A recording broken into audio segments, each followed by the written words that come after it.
While rain pummeled British Columbia's south coast Saturday, it poured something else, Conservative votes. But as the upstart party filled a political river, it came just short of overflowing the banks.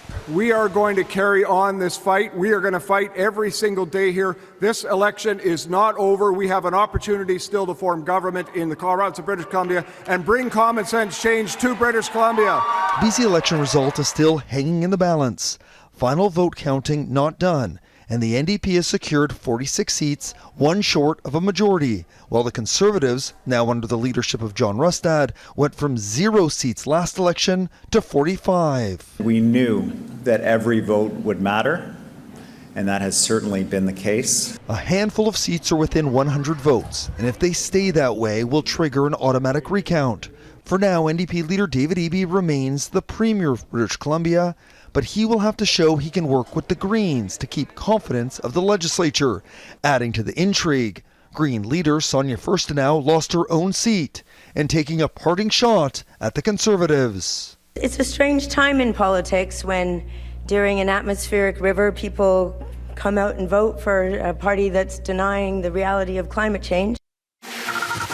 Okay, so Richard, with such deep divisions in BC and so much still unknown, when will we know the full results of this too close to call election, and what happens next? Yeah, like so many of us here in BC, BC elections officials were up late last night, and they have counted all the preliminary ballots, but they're still waiting to count a few additional ballots. Those are mail-in ballots that arrived after advance polls closed. We have no idea how many there are, but it's important because there are 3 races in this province that are still so close, and potentially those could flip and change the outcome of this election. One of them is here in Surrey City Centre. Amna Shah leading now by 96 votes. Again, we don't know what may happen, and if it remains this way, it would be an automatic recount. So we expect to get those results at some time between October 26th and October 28th.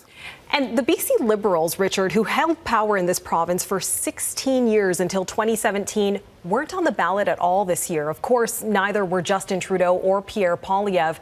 But what's your sense of how large the federal leaders loomed over the decision for BC voters? Yeah, it was pretty significant. We saw that rise of Pierre Poilievre having an impact here. And although he never endorsed the Conservatives used a lot of his ideas. And I expect that Pierre Poilievre will learn from this experience and say, some of those terms that I'm using, they seem to work. Axe the tax, get rid of, as he describes, drug dens, those supervised consumption sites.